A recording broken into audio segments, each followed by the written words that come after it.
नमस्कार, मैं हूं दिबांग। एबीपी न्यूज के स्पेशल शो प्रेस कॉन्फ्रेंस में आपका स्वागत है। पॉलिटिकल पार्टीज 2024 चुनाव की तैयारियों में जुटी हैं, तो पॉलिटिकल पंडित अनुमान लगा रहे हैं कि क्या इस बार प्रधानमंत्री मोदी की हैट्रिक लगेगी। दुनिया भर के बड़े मंचों पर टॉप 5 इकोनॉमी में भारत के आने का जिक्र है, तो वहीं रूस यूक्रेन युद्ध की वजह से दुनिया भर में मंदी की फिक्र भी है। इन सब मुद्दों पर यौगिक और आयुर्वेदिक सोच क्या कहती है, इस पर चिंतन और मंथन करने के लिए आज हम हैं हरिद्वार में और हमारे खास मेहमान बाबा रामदेव, आपका स्वागत है। प्रणाम। पहला सवाल यह कि मोदी सरकार ने वादा किया था धारा 370 को हटाने का, वो हो गया। भव्य राम मंदिर की बात हो रही है, वो बन रहा है। क्या अब बारी यूनिफॉर्म सिविल कोड की है? आपकी क्या राय? यूनिफॉर्म सिविल कोड वो उत्तराखंड से ही शुरू हो रहा अभियान और पूरे देश में होना ही चाहिए। एक देश, एक संविधान, एक कानून, यह तो लोकतंत्र का सबसे बड़ा मुद्दा या सबसे बड़ा ध्येय है। तो इसमें किसी भी तरह की कोई क्वेश्चनिंग क्यों होनी चाहिए? तो देर क्यों लग रही है? देर, मुझे लगता है कि रास्ता देवभूमि से निकलेगा और पूरे देश में यह सोच विमर्श मंथन होगा कि क्यों नहीं होना चाहिए। कुछ लोग बेवजह मुद्दा बना देते हैं, क्यों कर रहे हैं साहब, ये क्यों नहीं करना चाहिए भाई। तो जो भी कारण रहे हों देरी में, अब राम मंदिर भी तो बना है ना, 370 भी तो हटी है ना, तो ये समान नागरिक संहिता का भी कार्य पूरा होगा दिबांग जी। होगा। कोई टाइमलाइन है कब तक होगा? नहीं, उत्तराखंड में तो अभी शुरू हो चुका है, पूरे देश में भी हो जाएगा। मुझे लगता है 2024 से पहले समान नागरिक संहिता ही नहीं, जनसंख्या नियंत्रण वाला भी काम होगा। वो भी देश के लिए जरूरी है। बेहता से संख्या बढ़ती जा रही है। सड़कें, स्कूल, कॉलेज सब तो लिमिटेड है ना, अनलिमिटेड पॉपुलेशन। ये तो बहुत बड़ा डिजास्टर होता है किसी भी कंट्री के लिए, तो ये भी काम होना चाहिए। इसमें आपका तो सहयोग है ही, योग भी है। अरे आपसे और हमसे कोई खतरा नहीं, सेम है दिबांग भाई। और लेकिन ये तो कुछ लोग सुबह से शाम तक इसी काम में जुटे रहते हैं, पिले रहते हैं, उनको थोड़ा सब्र करना चाहिए। वैसे आप थोड़ी और नजर घुमाएं तो और भी बहुत सारे लोग हैं इसमें। अरे साहब, इसमें मोदी जी से कोई खतरा नहीं, जो है हमारे योगी जी से कोई खतरा नहीं, बहुत एक लंबी फरहिस्त है। अब महिलाओं के नाम नहीं ले रहे हैं। वो आप ले लीजिए। अरे जो है हमारी ममता मई बनर्जी हैं, और भी बहुत हैं, मायावती जी हैं, सब। तो सब ये क्या मदद कर रहे हैं देश की? देश की जनसंख्या ना बढ़े और जो देश के लोग हैं उनकी सेवा कर पाए। अपने बच्चे पैदा करना ये देश की सेवा है क्या? अपने बच्चे नहीं, फिर भी हम देखो सुबह से शाम तक। सन्यासी का मतलब सेवा, सन्यासी मतलब सबका ख्याल रखना। ये हमने करके दिखाया ना, उसको जिया है ना। इसको लोग फिर गलत क्यों मानते हैं? देखिए, इसको भी फिर राजनीतिक इश्यू ले आते हैं। क्यों? कि एक वर्ग विशेष के लोगों के लिए शायद उनको टारगेट करके कानून बनाया जा रहा है। ऐसा कुछ भी नहीं है। जैसे जैसे देश के अंदर लिटरेसी, पावर्टी ये सब कम होती है, तो मैं मानता हूं कि उससे भी जनसंख्या घटती है। लेकिन कुछ लोगों को बरगलाया जाता है कि तुम संख्या के आधार पर, जो है लोकतंत्र में तो वोट की राजनीति है ना, उसके आधार पर जिसकी संख्या भारी उसकी अधिक भागीदारी होगी राजनीति में। ऐसे कुछ लोगों को बहकाते, छोड़ो, सब आगे बात करो। आगे जो बड़ी चर्चा है वो मदरसा की है और वक्फ बोर्ड के सर्वे की है। आपकी इस पर क्या राय है? ये आपके पड़ोसी राज्य में हो रहा है। देखिए, यहां भी शुरू हो गया, उत्तराखंड में भी। मदरसों के सर्वे में दिक्कत क्या है? हमारे गुरुकुल का सर्वे किया गया, हमारी योगपीठ का सर्वे किया गया, स्वामी रामदेव की पूरी जन्म पत्री खगाली गई, जबकि मेरी जन्म पत्री बनी हुई नहीं है। गांव तक पहुंच गए, बाबा रामदेव को चारों तरफ से खोजा, चारों तरफ से अग्नि परीक्षा ली, ठोका खूब जोर से। तो ठोक पीट करके सर्वे होनी चाहिए। इसमें दिक्कत क्या है? जब किसी ने गुनाह नहीं कर रखा, कोई इलीगल इमोरल काम नहीं कर रखा, तो डर किस बात का? तो मदरसों का सर्वे हो। मैं तो कहता हूं जो ईसाइयों के जो चर्च चल रहे हैं, उनके भी जो कॉन्वेंट स्कूल चल रहे हैं, उनके जो हॉस्पिटल चल रहे हैं, उनका भी सर्वे होना चाहिए। क्यों नहीं होना चाहिए? एक जगह क्यों? सबके लिए ओपन होना चाहिए। और जो आरएसएस से जुड़े शिक्षा संस्थान है उनका सबका होना चाहिए। पतंजलि का भी हो, आरएसएस का भी हो, आर्य समाज का भी हो, सब मत संप्रदायों का कर लो। ट्रांसपेरेंसी होनी चाहिए ना, पारदर्शिता ही तो इस युग की सबसे बड़ी आवश्यकता है। ये जो वक्त का जो सर्वे हो रहा है, क्या ये पूरे देश में होना चाहिए? क्योंकि अगर आप देखें तो करीब 18 लाख एकड़ जमीन जो है वो सेना के पास है, 12 लाख एकड़ रेलवेज के पास है, 8 लाख एकड़ वक्फ बोर्ड के पास है। तीसरे नंबर पे है मतलब लैंड होल्ड करने में। हाँ। और उसमें ऐसा सुना है कि बहुत सी जगह इन्होंने नाजायज कब्जे कर रखे। नाजायज कब्जा किसी का भी नहीं होना चाहिए। तो बात मैं कहता हूं, सर्वे में दिक्कत क्या है? यदि गलत नहीं कर रखा वक्फ बोर्ड वालों ने तो फिर समस्या क्या है? कोई समस्या नहीं है। तो समस्या इतनी सी है कि कुछ लोग गलती करके और फिर जो है दूसरों को धमकाते हैं, वो गलत है। तो डराना धमकाने वाला काम नहीं होना चाहिए, सर्वे के नाम पर भी नहीं होना चाहिए और वैसे भी नहीं होना चाहिए। तो कुछ लोग गलती करके धमकाते हैं या ऐसे भी लोग हैं जो धमकाते हैं और फिर गलतियां करते हैं? देखो, अब आप बहुत समझदार होशियार पत्रकार हो, इसलिए मैं ज्यादा तो आपकी बातों में उलझूंगा नहीं, लेकिन इतना मैं कहता हूं, ना मैं डरता हूं ना मैं डराता हूं। मैं आपसे सवाल ये पूछना चाहता हूं कि पीएफआई पर इतनी बड़ी कार्रवाई हुई, आपका मत जरूर जानना चाहूंगा कि आपको लगता है कि उन पर बैन लगना चाहिए?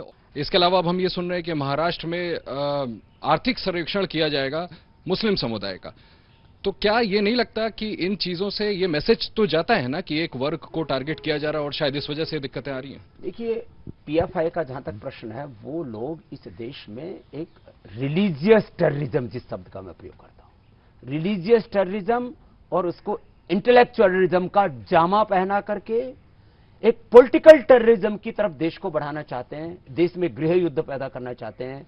अब गजवाए हिंद को या सरिया को एक नए अवतार के रूप में लाना चाहते हैं। अब ये वक्त चला गया है, देश लोकतंत्र से चलेगा। कोई कभी जातियों के नाम पर, कभी मजहब के नाम पर, कभी वर्ग विशेष के नाम पर, कभी भाषाओं के नाम पर ये जो उन्माद और आतंकवाद, टेरर और टेररिज्म ये फैलाए जाते, गलत है।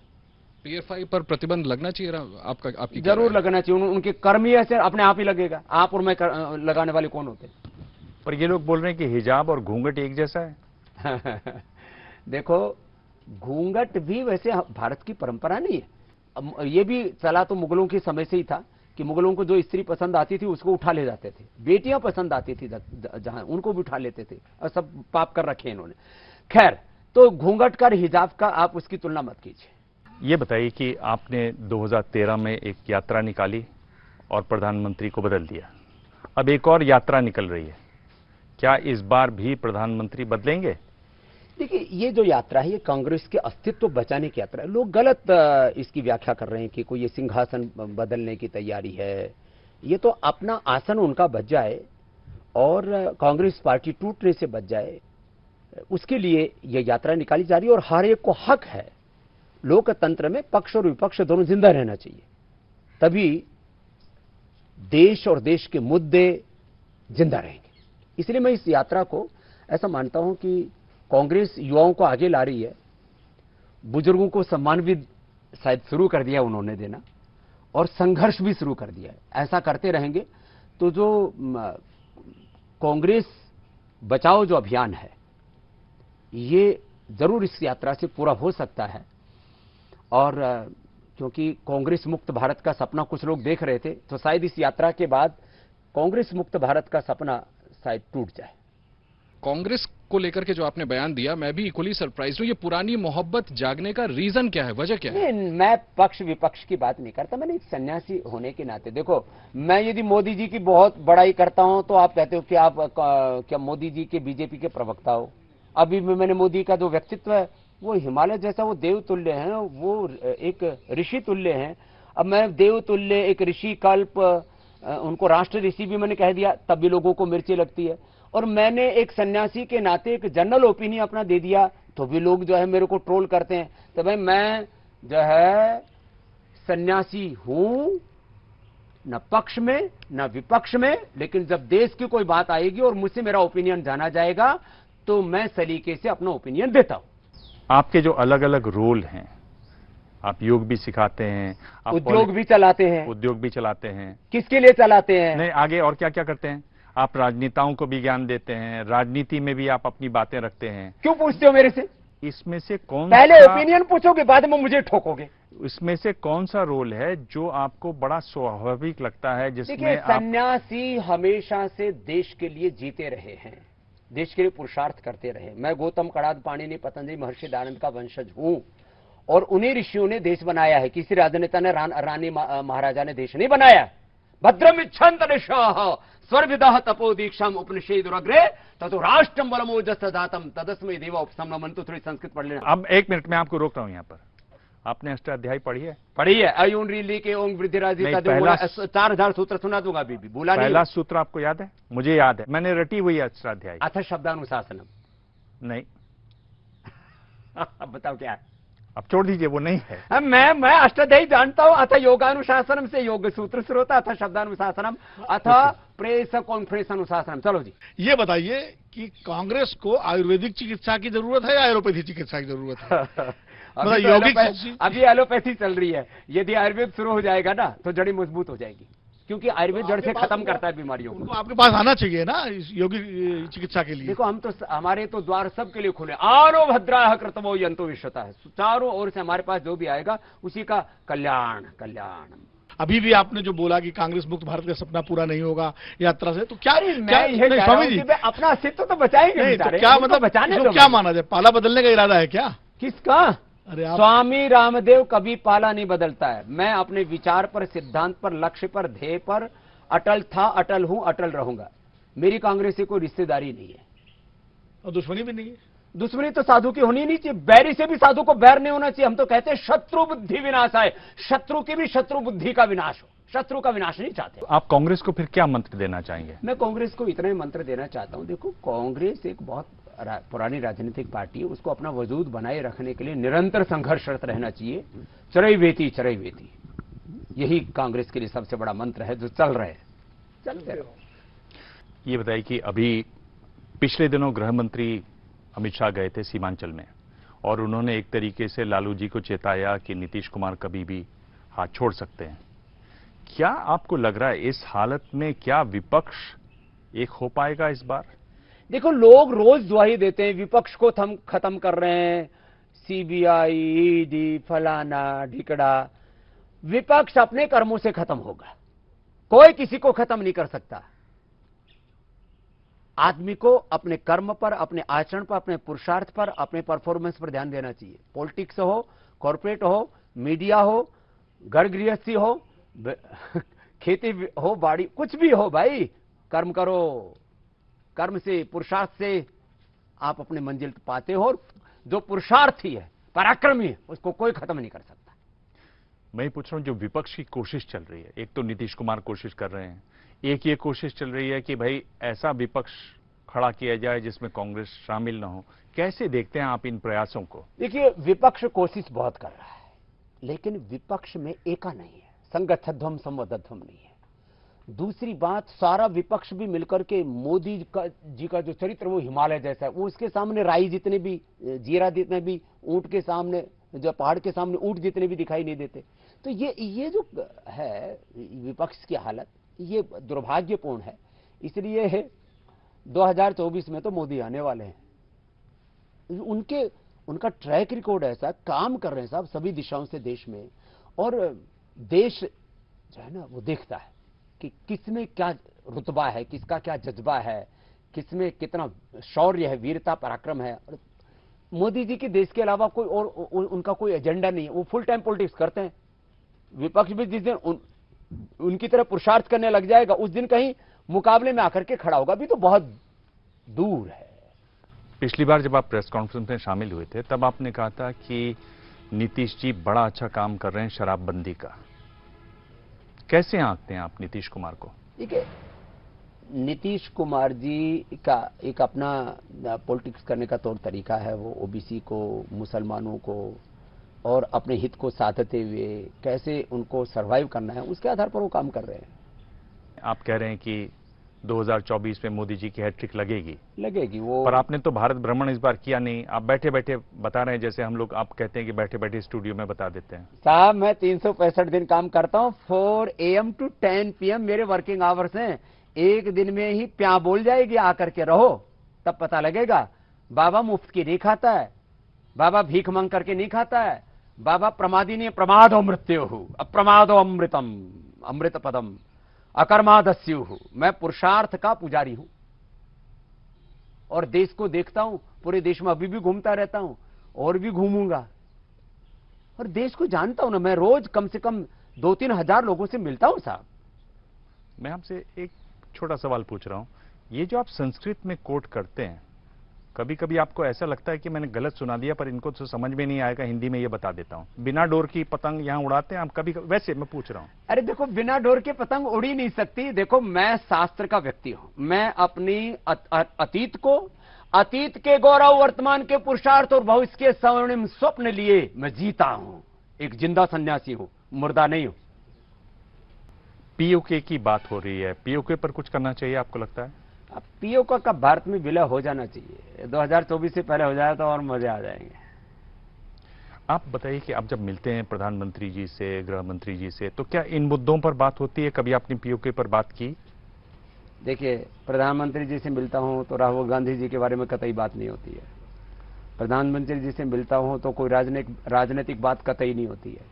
देश की शिक्षा, देश की चिकित्सा व्यवस्था कैसी हो, 2047 तक भारत विश्व की सबसे बड़ी आर्थिक आध्यात्मिक महाशक्ति कैसे बनेगा, इस राजनीतिक गुलामी को तो हमने खत्म कर दिया। अब ये शिक्षा की गुलामी, चिकित्सा की गुलामी, आर्थिक गुलामी से देश कैसे बाहर निकलेगा, इसमें हम सब मिलकर के क्या काम कर सकते हैं? राष्ट्र धर्म, राष्ट्रवाद के अलावा कोई मुद्दा ही नहीं होता है साहब। वो भी फकीर, हम भी फकीर। देश को मिलकर के कैसे बनाए अमीर, इसके बारे में सोचते हैं। गरीबी मिटेगी, गरीबी मिटाओ की बजाय अमीरी बढ़ाओ, देश को ताकतवर बनाओ, इस बारे में चर्चा होती है। आप एक तरह से योग तो सिखा ही रहे हैं सबको, लेकिन देख रहे हैं कि इधर आप संपत्ति भी बढ़ा रहे हैं।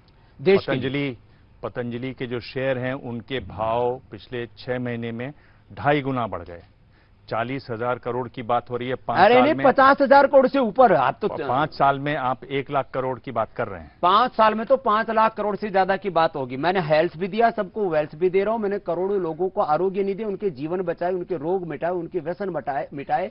और अब ये जो मैंने कहा ना कि 5 लिस्टेड कंपनी होंगी, किसके लिए? आप कह रहे थे भारत 5वीं अर्थव्यवस्था, दूसरी अर्थव्यवस्था है, पहली अर्थव्यवस्था क्यों नहीं हो सकती? मेरा तो सपना है 2040-45 तक भारत विश्व की सबसे बड़ी अर्थव्यवस्था बने, और इसमें 5 लाख करोड़ से लेकर के आगे धीरे धीरे मैं तो चाहूंगा 10 लाख करोड़ रुपए तक की आहुति पतंजलि की ओर से लगे। अभी तक हमने 5 लाख लोगों को रोजगार दिए, 5 लाख लोगों को और हम रोजगार दें। और कुछ लोग जो है शेयर मार्केट, जिसको कैपिटल मार्केट, नेटवर्थ की एक अलग ही तरह की दुनिया है, लेकिन ये सबसे प्रगतिशील तरीका है प्रगति का, आर्थिक विकास का, क्योंकि वह मल्टीपल मिलता है। जितना प्रॉफिट कमाते हो ना, यदि आप 20% आपका एबिटा है तो आपको 50 का मल्टीपल मिलता है। जो आप कर रहे हो उसे 50 गुना आपको पहले दिन मिल गया, जो 50-100 साल बाद मिलता है। तो ये 50-100 साल पहले, देश को 50-100 साल आगे कैसे रखना है उसका तौर तरीका है, और इसे देश को सिखाना चाहता हूं मैं। ये बताइए, एबिटा क्या होता है?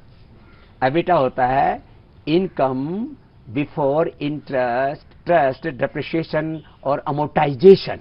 अब आपको अमोर्टाइजेशन क्या होता है? आपको तो एक शब्द, अभी तो मैं आपको सिखा दूंगा पूरा अर्थशास्त्र।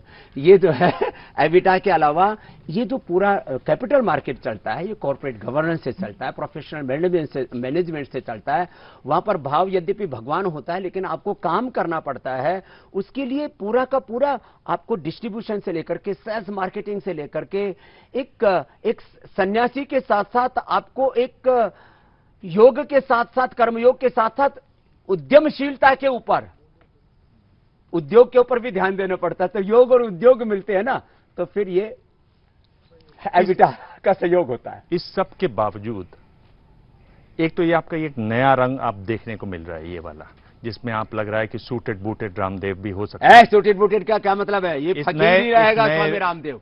और हिंदुस्तान को अमीर बनाने के लिए, समर्थ भारत बनाने के लिए, देखो मैं पुरुषार्थ कर रहा हूं, और उस पुरुषार्थ से जो अर्थ आ रहा है उसको समर्थ भारत बनाने में, परमार्थ में लगा रहा हूं। दिक्कत क्या है मेरे भाई? मैं देख रहा हूं कि आप योग के सवाल में, पॉलिटिक्स के सवाल में तो आप इस तरह से नहीं रोक रहे थे, बिजनेस के सवाल में आप मुझे रोके जा रहे हैं। इतना आपको कुछ आता आपको नहीं कहने ना को, बिजनेस, अभी मैं आपसे सिखा पूछ दूंगा, रहा हूं, देश को भी सिखाऊंगा। मैं आपसे ये पूछ रहा हूं, इसके बावजूद 2014 से 2020 के बीच 35,000 उद्योगपति देश छोड़कर गए। अच्छा, आप भारत छोड़ो, भारत जोड़ो, इन्हीं में फंसे हुए हो। जो छोड़ करके गए उनसे पूछो, स्वामी रामदेव कभी छोड़ करके नहीं जाएगा। कुछ लोग ना इतने कायर, कमजोर, बुज़दिल होते हैं, जरा सी प्रतिकूलताओं को सहने की जिनकी आदत नहीं है, कंफर्ट लेवल में जीते। स्वामी रामदेव कंफर्ट में नहीं जीता, युद्ध के मैदान में युद्धस्व विगत ज्वर। जिंदगी संग्राम है, लड़ना इसे पड़ेगा। जो लड़ नहीं सका है वो आगे नहीं बढ़ेगा। आपने कहा पीएम अजय हैं, पीएम मोदी 2024 में हैट्रिक लगेगी उनकी। अगर कोई नॉन गांधी कांग्रेस का प्रेसिडेंट बनता है तो ये पीएम मोदी के लिए अच्छा है या खराब है? दूसरा सवाल तो लगभग बनना ही तय है। देखो, लगभग अशोक गहलोत जी का बनना ही तय है, और उसमें कारण यह है कि अब शायद आरएसएस मॉडल पर कांग्रेस पार्टी चलेगी।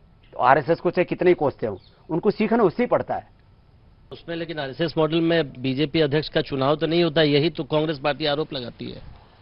देखो, कांग्रेस का अब इस बार जो चुनाव होगा, जो कांग्रेस माने गांधी घराने के प्रति जो पूरे वफादार होंगे वो इस बार कांग्रेस के अध्यक्ष होंगे। और जो है राहुल गांधी जी शायद मैदान जंग में पुरुषार्थ करेंगे। जितनी हिम्मत है सोनिया गांधी जी भी संघर्ष करेंगी, तो कुछ लोगों को शायद प्रेरणा मिलेगी। तो कांग्रेस शायद, मैंने कहा ना, कांग्रेस मृत्यु से बच जाएगी। आप अभी भी क्या मानते हैं कि एलोपैथिक जो डॉक्टर है, कोरोना में हमने देखा उनका रोल, वो आप अपने पुराने बयान पर कायम हैं? आपको लगता है कि आप इतना गाली क्यों देते हैं उनको? मैं गाली किसी को नहीं देता। मैं एक ही बात कहता हूं, एलोपैथी के जो डॉक्टर हैं वो बीमारियों का टेम्परेरी इलाज करते हैं। मैं बीपी को, शुगर को, थायराइड को, अस्थमा को, अर्थराइटिस को, एसएलई, एमएस, ऑटोमेन डिजीज को यदि क्योर करता हूं।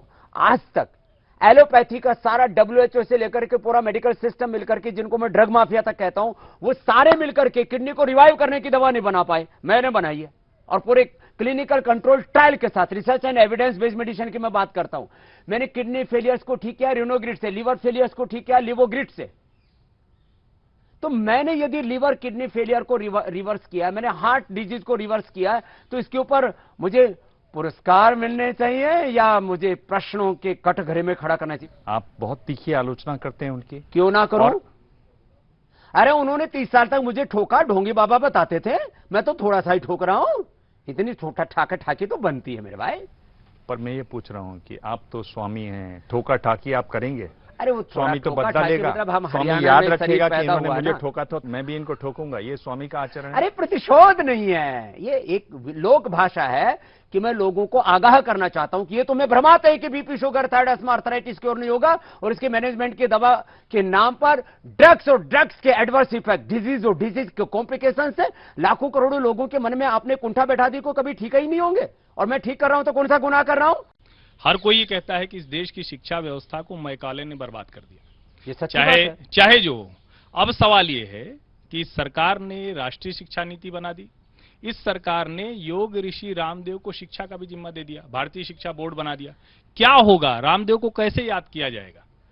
स्वामी रामदेव को एक सक्रिय सन्यासी के तौर पर, एक कर्मयोगी के तौर पर, और इस देश की शिक्षा और चिकित्सा की दिशा बदलने वाले सन्यासी के तौर पर याद किया जाएगा।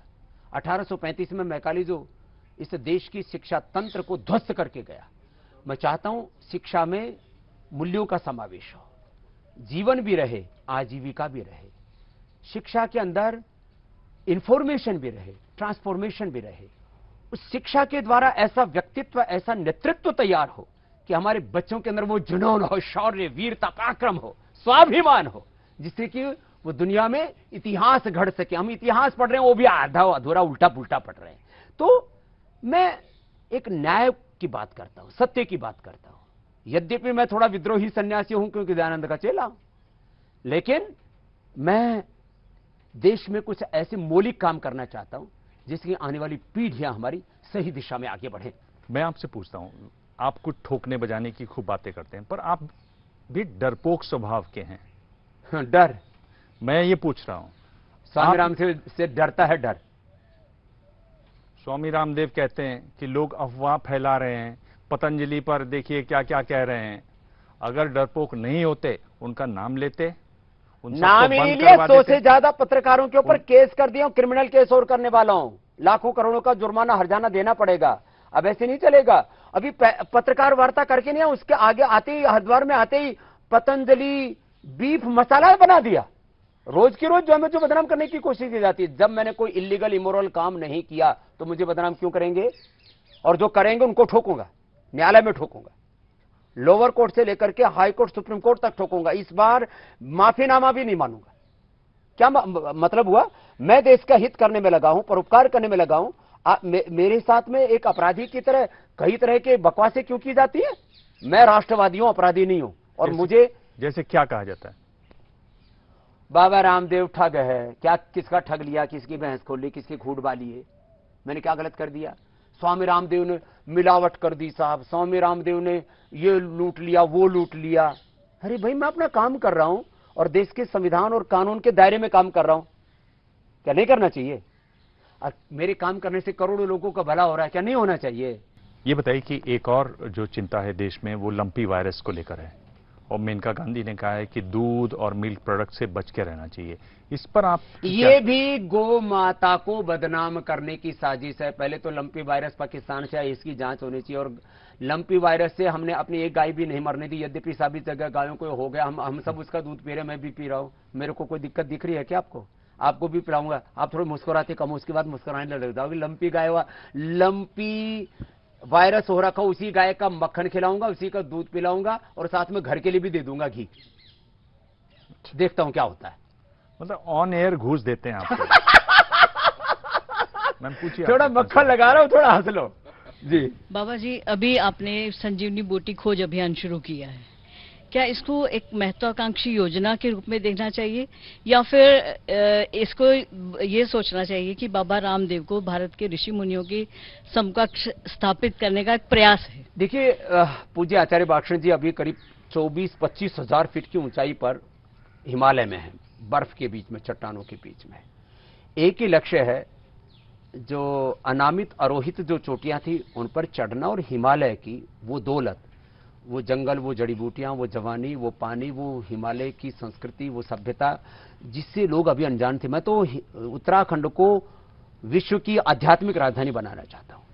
और करीब 4 लाख पेड़ पौधे, जड़ी बूटियां, वनस्पतियां हैं जिनके बारे में अभी जानकारी नहीं थी। उसके ऊपर वर्ल्ड हर्बल इंसाइक्लोपीडिया से लेकर के बहुत कुछ करने का इरादा है। तो पूज्य आचार्य बाक्षण जी और स्वामी रामदेव इसी में लगे हैं कि हमारे सनातन ज्ञान को नूतन अनुसंधान के साथ विश्व पटल पर रखा जाए और इससे विश्व कल्याण हो। बाकी नाम गाम तो सब चलते रहते हैं। मैं कुछ नेताओं के नाम लेता हूं। जरूर लो साहब। इनको कौन से योग करना चाहिए? हाँ, ये तो राहुल गांधी। राहुल गांधी को चरैवेति योग तो कर ही रहे हैं वो। अभी उनको सिंहासन योग करना चाहिए, अर्थात सिंहासन मोदी जी वाले पे नहीं बैठ सकेंगे। अभी अपना कांग्रेस का आसन बचाने के लिए उनको कांग्रेस का नेतृत्व करना चाहिए। अच्छा, बहुत अच्छा। अरविंद केजरीवाल? अरविंद केजरीवाल जी को संयम आसन करना चाहिए। उनको अभी संयम बरतना चाहिए। अभी से वो प्रधानमंत्री का सपना देख रहे हैं। कोई सपना देख सकता है लोकतंत्र में, लेकिन अभी दिल्ली में शराबबंदी के ऊपर ध्यान देना चाहिए उनको। कम से कम लोग शराब पिएं, उससे लोगों का स्वास्थ्य अच्छा रहेगा। और देखो, अब आगे तो बढ़ ही रहे हैं। योगी जी? योगी जी तो हठ योग की परंपरा के हैं।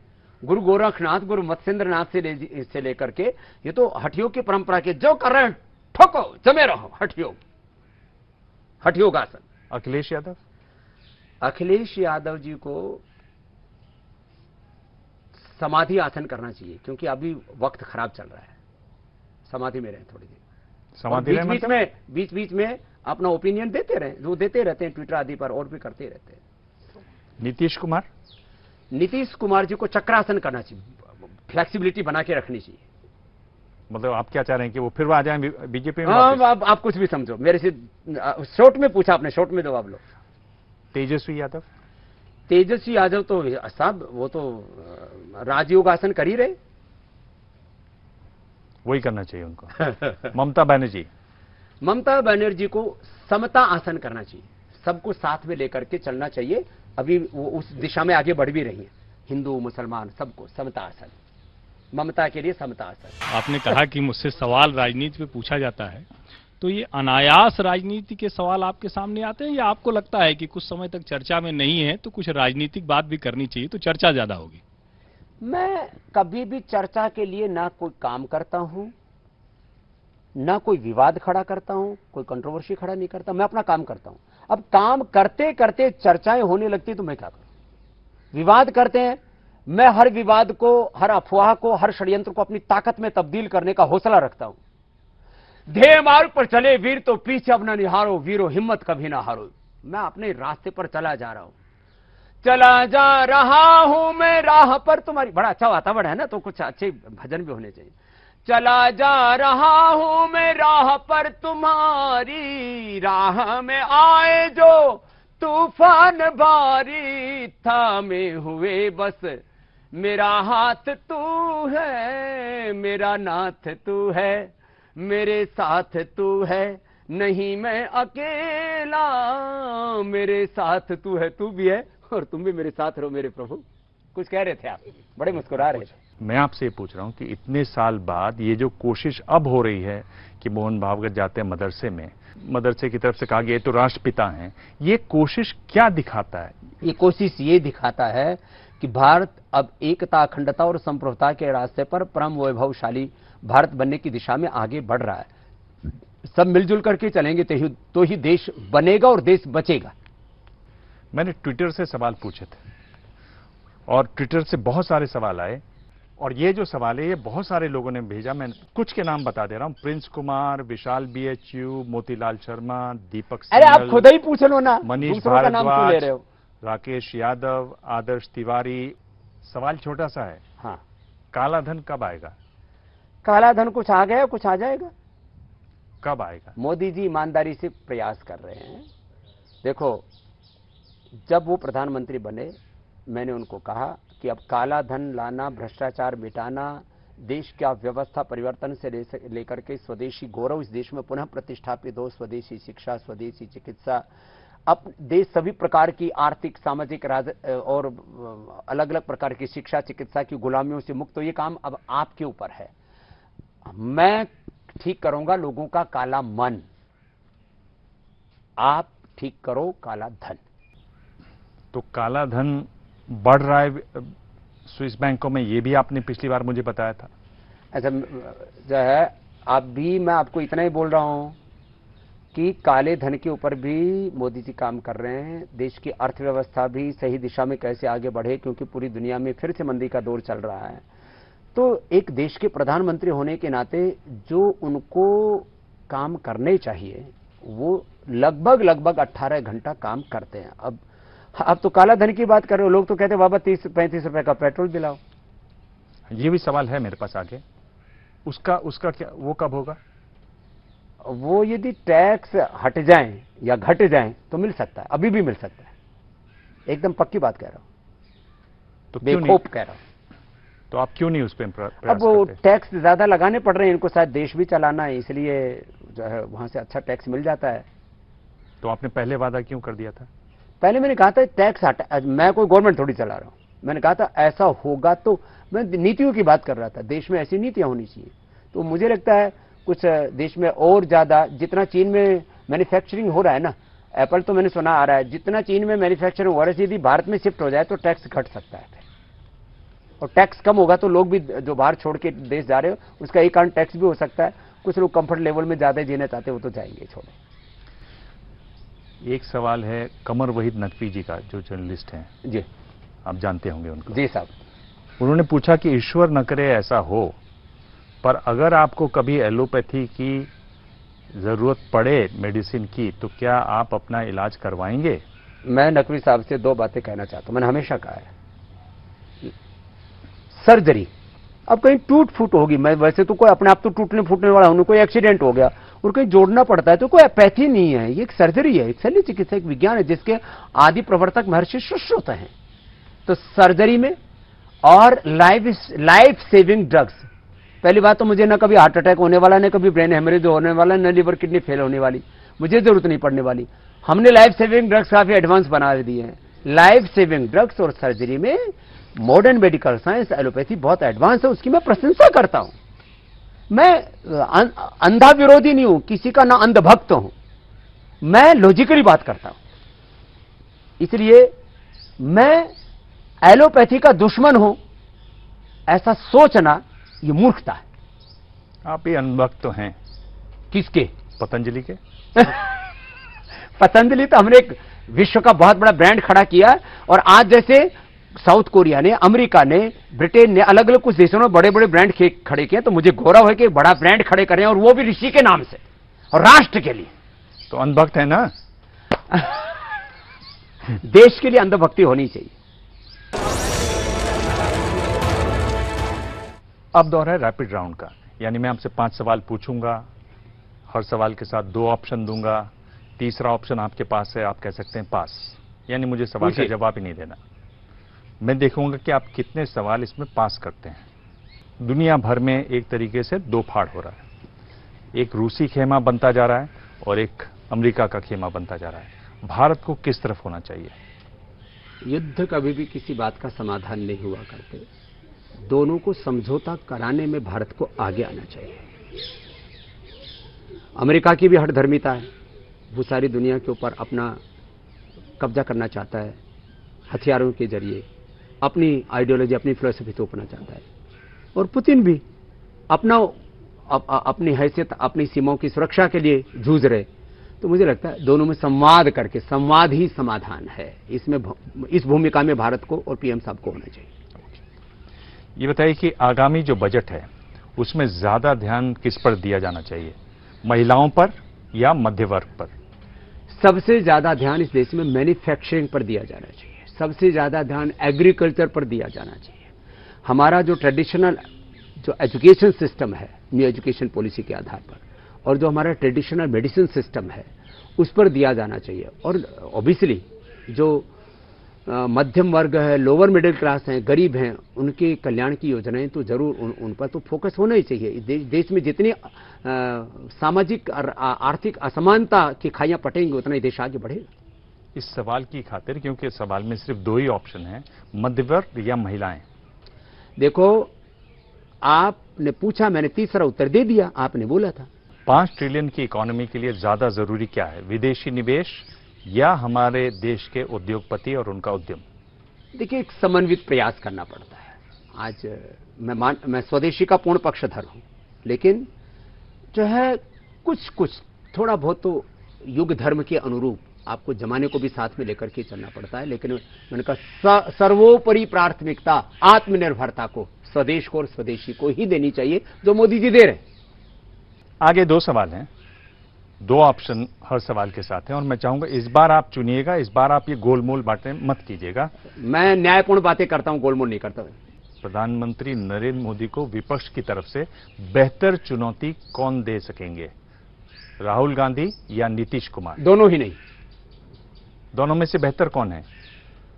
सारे विपक्षी मिलकर के इकट्ठे हो जाएं, जैसे कहते हैं ना, पूरे विपक्ष को गड़ा करके लोहे की तरह एक कर दिया जाए, तो भी चुनौती नहीं दे सकते। इतना बड़ा व्यक्तित्व तो हो चुका है प्रधानमंत्री मोदी जी का। विपक्षियों की बात करें तो उनमें सर्वश्रेष्ठ कौन है, यह पूछ रहा हूं, राहुल गांधी या नीतीश कुमार? इस समय तो केजरीवाल जी रेस में सबसे आगे है।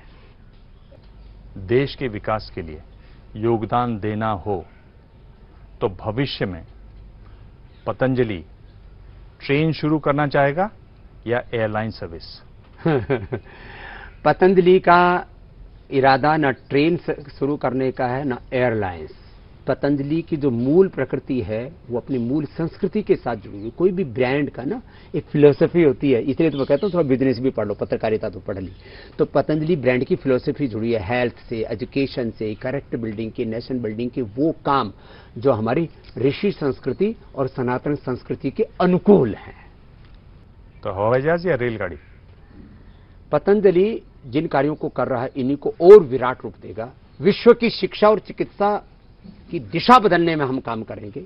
पूरी दुनिया में मेरा इरादा है पहले 10,000 और बाद में 1 लाख पतंजलि वेलनेस के सेंटर्स खोलना। पहले भारतीय शिक्षा बोर्ड के माध्यम से 12वीं तक के और पतंजलि विश्वविद्यालय के माध्यम से पूरे विश्व की पूरी शिक्षा व्यवस्था को नई दिशा देना। और पतंजलि का सबसे बड़ा इन्वेस्टमेंट इन फ्यूचर, मैं कहूंगा 80% इन्वेस्टमेंट हेल्थ और एजुकेशन में ही होने वाला है, और यही किसी देश को बनाते हैं। आपने करीब करीब सभी सवालों के जवाब दिए। कुछ के आपको गोलमोल पसंद नहीं है तो गोल गोल सवाल के जवाब दिए, सीधे सीधे जवाब दिए। और दूसरा ये भी दिखाई दे रहा है कि आप अब ज्यादा आक्रामक हो गए। ये शायद पहली बार है कि आप सवाल पूरे पूछने नहीं देते, आप बीच बीच में आते हैं, अड़ते हैं। पहले आप ऐसे नहीं थे, स्वभाव में परिवर्तन आया है। शायद पराक्रमी होना चाहिए, सबको स्वाभिमानी होना चाहिए। शायद इसकी बड़ी वजह उम्र भी हो। हे मेरे धन्यवाद। राम, दिबांग भाई को भगवान और ज्यादा ऊर्जा देना, जिससे कि अगली बार दोनों का पराक्रम आमने सामने खूब जोरदार हो। प्रेस कॉन्फ्रेंस में आज इतना ही। अगले हफ्ते मिलेंगे एक और खास मेहमान से। तब तक देखते रहिए एबीपी न्यूज। क्या मजबूरी है मेरी, बताइए। मैं अभी आपको बताती हूँ कि मैंने ओए होए होए होए होए, नमकीन के चटकारे लेते हुए टकटकी मार के डिबेट शो को पॉज रिपीट कर कर के देख रहे हैं जोगिंदर जी। इनकी तरह आप भी देखें अपनी फेवरेट डिबेट्स को रिपीट कर, और डाउनलोड कीजिए एबीपी लाइव ऐप अपने स्मार्ट टीवी पर।